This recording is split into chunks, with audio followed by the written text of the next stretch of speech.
म्हणजे बोलीभाषेत आपण सारखं म्हणत असतो, की अजीर्ण झालंय किंवा पोटामध्ये अपचनाचा त्रास होतोय. परंतु हे अजीर्ण म्हणजे नेमकं काय माहिती आहे तुम्हाला?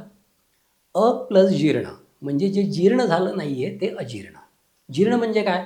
तुम्ही अन्न खाताय, त्याचं व्यवस्थित पचन होतंय त्याला म्हणायचं जीर्ण आणि जेव्हा हे अन्न जीर्ण होतं, व्यवस्थित जीर्ण होतं, तेव्हा तुमचं मन प्रसन्न होतं, पोट हलकं होतं, व्यवस्थित भूक लागते. परंतु ह्या सगळ्या गोष्टी जर होत नसतील, तर अजीर्ण झालंय असं समजायला हरकत नाही.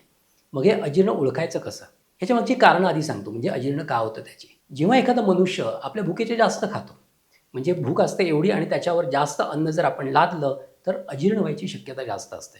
आपल्याला भूक साधारण 2 ते 3 वेळा लागत असते. परंतु तो मनुष्य सारखा येता-जाता तोंडात काहीतरी टाकत असतो. त्याला म्हणायचं अध्यशन.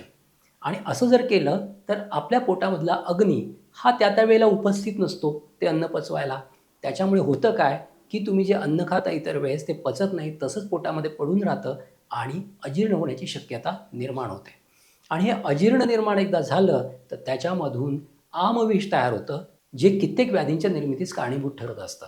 त्यामुळे अन्न व्यवस्थित पचण्यासाठी वेळेवर जेवणं हे महत्त्वाचं आहे. प्रमाणात आहार घेणं आणि व्यवस्थित योग्य तो हलका आहार घेणं हे कधीही महत्त्वाचं असतं. त्यामुळे अजीर्ण आम आणि त्यापासून निर्माण होणारे अनेक रोग यापासून जर आपल्याला दूर राहायचं असेल, तर आयुर्वेदाने सांगितलेल्या गोष्टी, नियम ह्या व्यवस्थित पालन करा. तुम्ही अजीर्ण, आम आणि इतर व्याधींपासून नक्कीच दूर राहाल.